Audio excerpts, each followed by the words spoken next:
निकाय चुनाव को लेकर बीजेपी में मंथन का दौर जारी है। निकाय चुनाव में किस रणनीति के साथ जनता के बीच जाना है, इसको लेकर बीजेपी की आज अहम बैठक हुई है। भूपेंद्र चौधरी ने कहा कि बैठक में समीक्षा की गई है कैसे पार्टी को चुनाव में लेकर जाना है। भूपेंद्र ने कहा कि संगठनात्मक स्तर पर काम मजबूत किए जाने को लेकर चर्चा हुई है।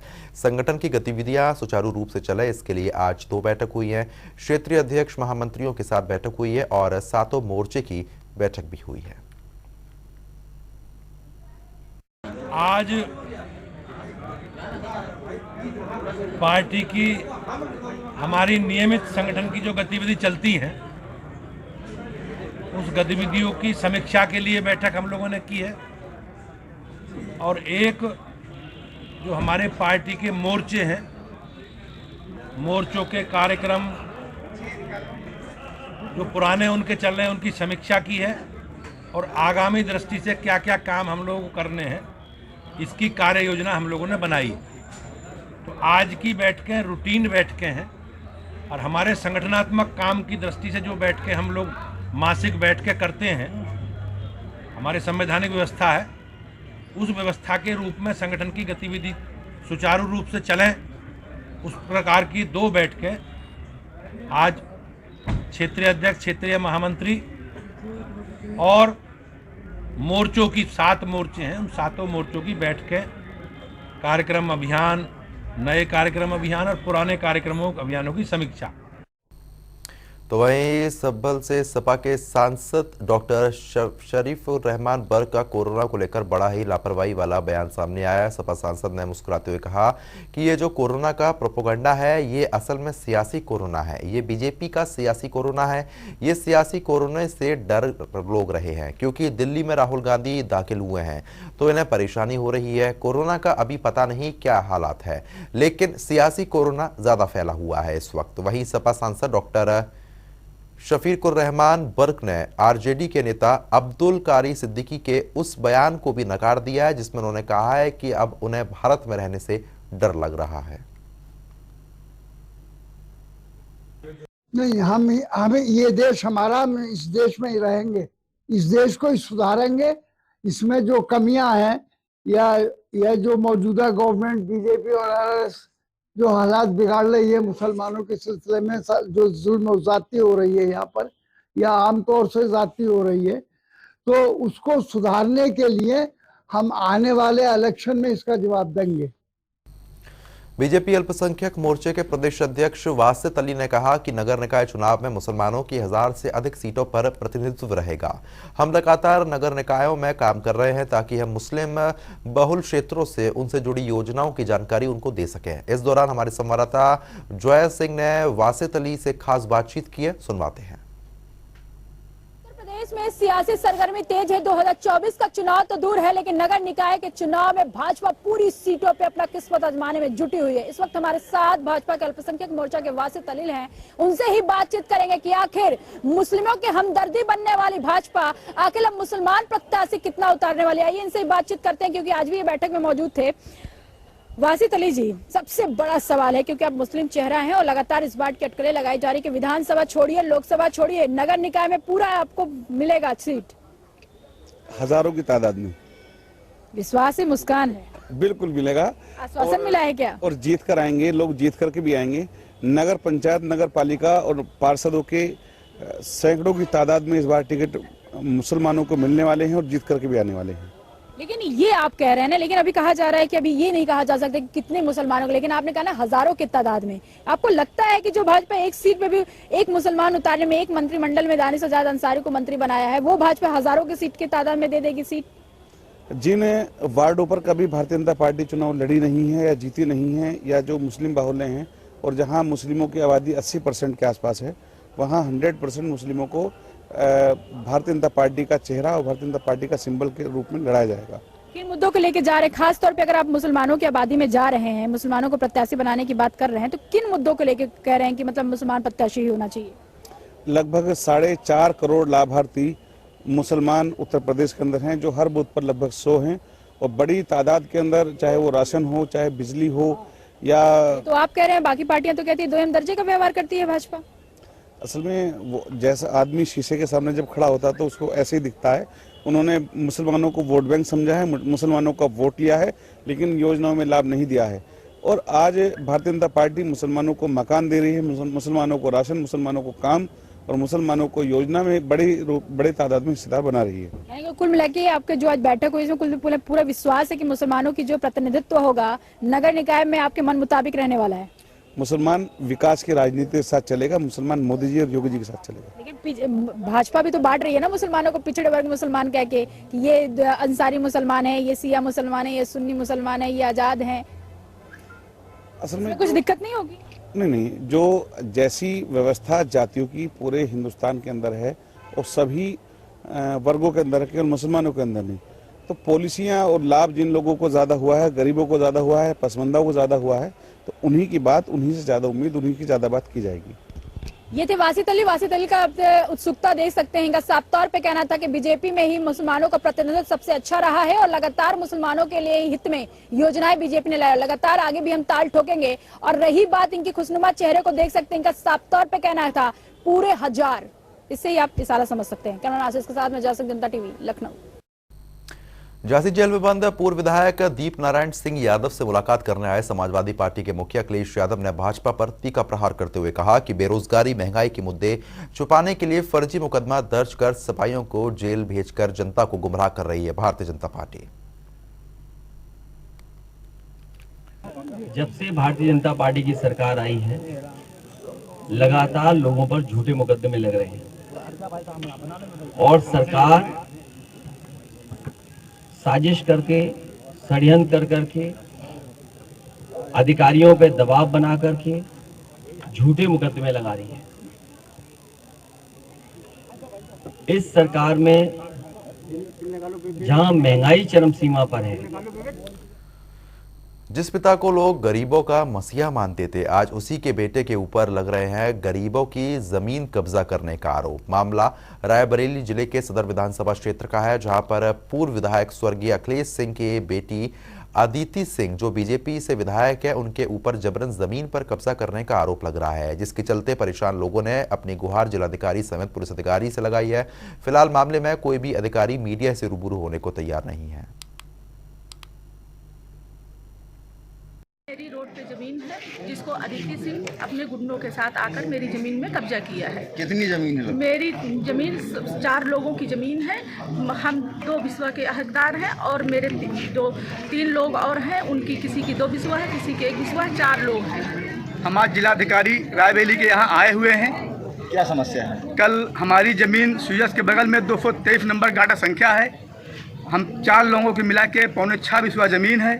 उस पर कल रायबरेली की सत्ता पक्ष की सदर विधायिका अदिति सिंह कल खुद वहां मौजूदा बैठकर 5 थाने के पुलिस लेकर जबरदस्ती हमारी जमीन पर कब्जा कर लिया।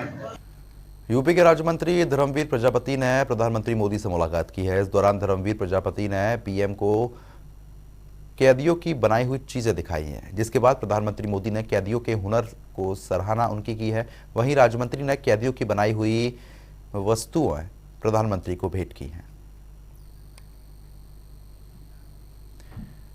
रेलवे विभाग की टास्क फोर्स ने इस वर्ष बगैर टिकट यात्रा करने वाले यात्रियों से लगभग 20 करोड़ रुपए की वसूली की है। उत्तर प्रदेश में रेलवे विभाग की आगरा डिवीजन में मात्र नवंबर महीने में ही बगैर टिकट यात्रा करने वाले यात्रियों पर 3 करोड़ रुपए का जुर्माना लगाया गया है और 40 यात्रियों को जुर्माना ना भरने के जुर्म में जेल भेज दिया गया है। रेलवे विभाग लगातार यात्रियों को जागरूक कर रहा है कि यात्री ट्रेन से सफर करने के दौरान टिकट लेकर ही यात्रा करें। इसके बावजूद भी यात्री बाज नहीं आते हैं और रेलवे के नियमों को अनदेखी कर देते हैं, जिसके चलते उनके चालान बाद में कटते हैं।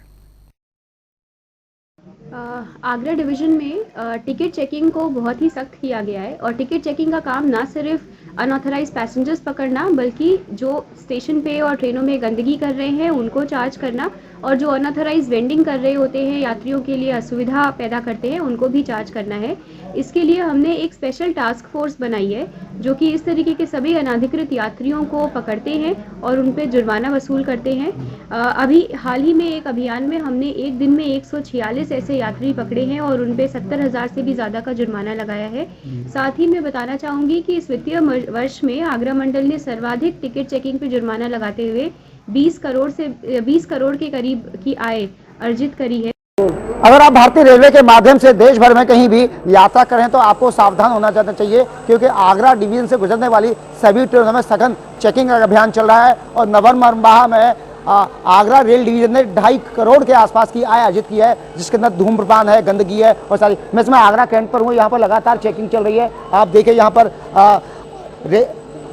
रेल कर्मचारी लगातार चेकिंग करते हुए दिखाई दे रहे हैं और ये चेकिंग पूरे महीने भर प्रतिदिन यहीं पर इसी तरीके से की जाती है। और दर्शकों को बताना चाहेंगे कि अप्रैल से लेकर नवंबर माह तक 20 करोड़ रुपए की आय अर्जित की है टिकट चेकिंग, धूम्रपान और गंदगी के कारण। तो एक तरीके से नॉर्थ उत्तर मध्य रेलवे के अंदर आगरा डिवीजन ने इतिहास रच दिया है। और प्रशस्त श्रीवास्तव जो कि उत्तर मध्य रेलवे की जनसंपर्क अधिकारी, उनका साफ साफ तौर पर कहना है कि ये अभियान जारी रहेगा। और देखना होगा कि जिस तरीके से रेल मंत्रालय दावा करता रहा है कि यात्रियों को असुविधाएं नहीं होनी चाहिए और किसी भी तरीके की विपत्ति के लिए टोल फ्री नंबर भी है और तमाम सुविधाओं को लेकर वो दबाव कर रहा है। और आप आज देख रहे हैं सफाई व्यवस्था भी ठीक ठाक है। और जिस तरीके से रेल यात्रियों को इस समय, क्योंकि सर्दियों का समय शुरू हो चुका है, ट्रेनें भी लगातार 3 से 4 घंटे लेट आ रही हैं, चाहे वो झेलम एक्सप्रेस हो, उत्पल एक्सप्रेस हो, इंटरसिटी हो, ताज एक्सप्रेस हो, हर सारी ट्रेनें यहाँ पर समय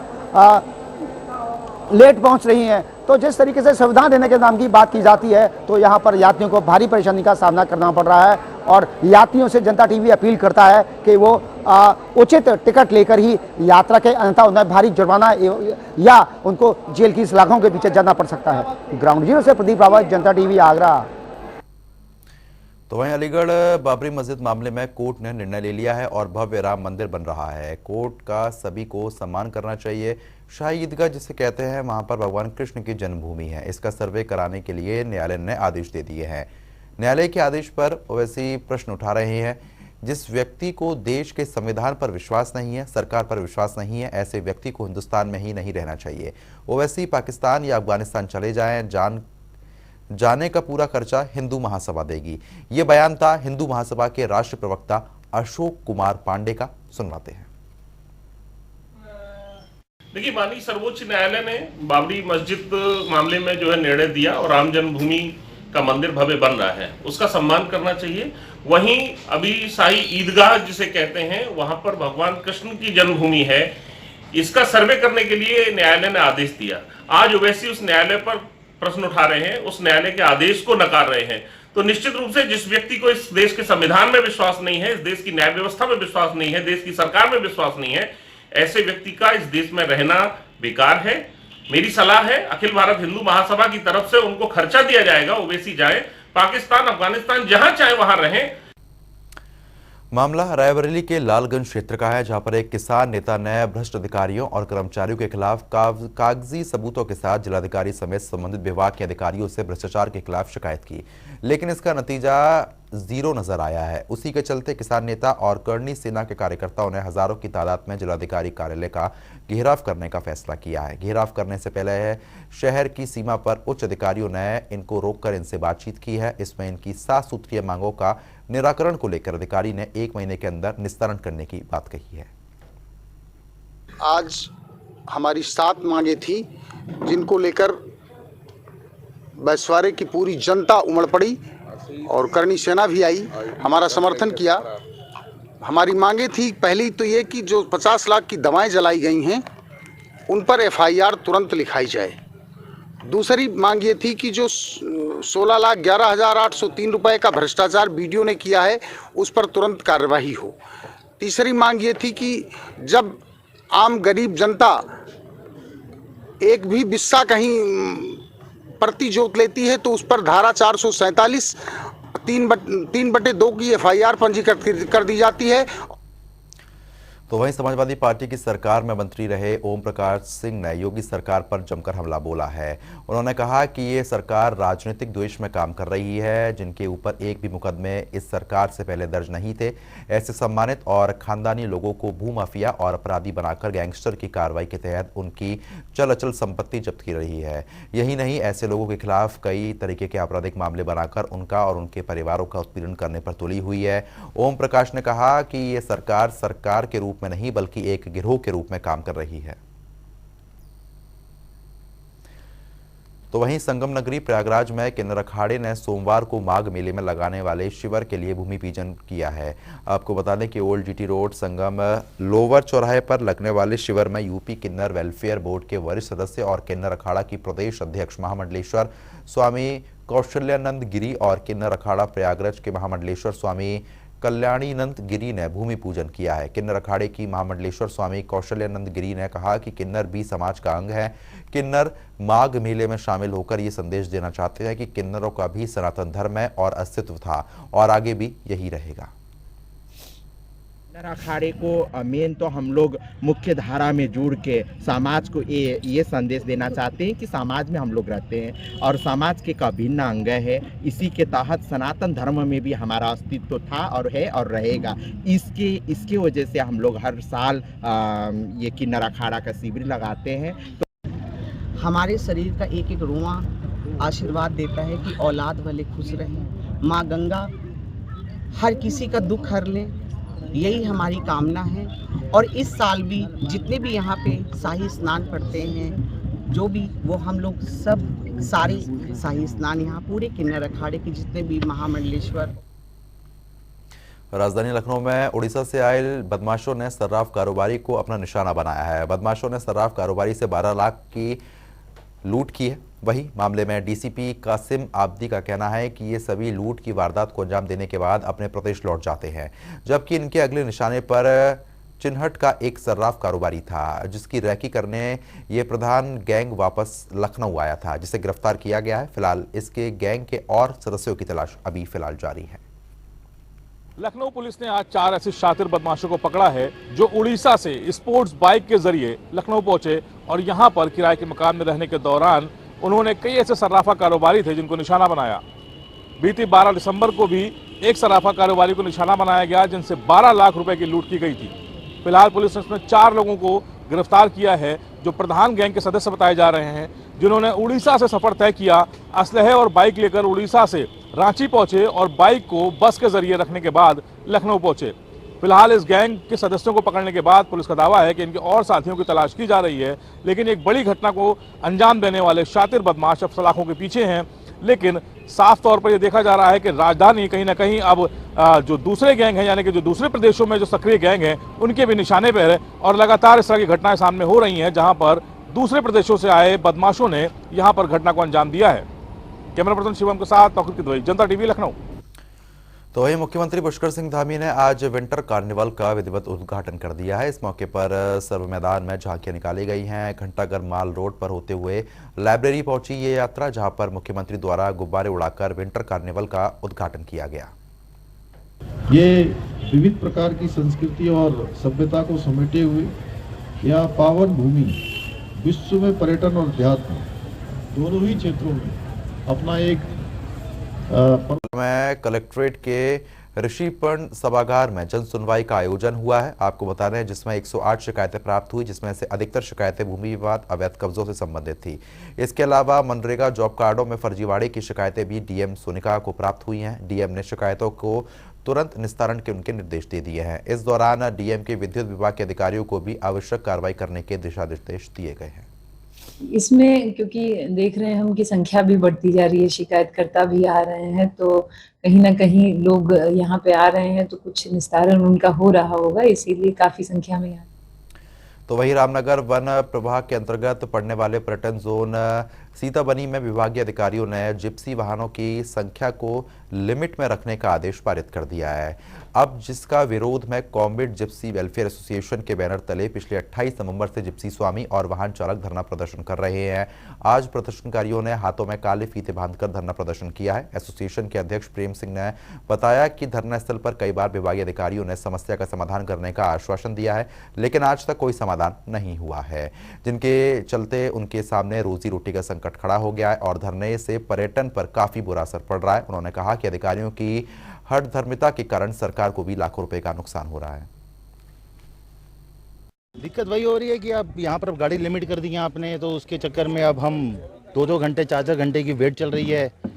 ड्राइवर भी हमारा बेचारा घंटे से लगा हुआ है कि मैं परमिट लाता हूँ, देखता हूँ, उसको भी ढूंढना पड़ रहा बेचारे को। मतलब इस तरह से लाजमी नहीं है ना ये कि आप बंदे को तंग करो यहाँ पे आके और आप लिमिट कर दो इस चीज़ के ऊपर की कि बिल्कुल।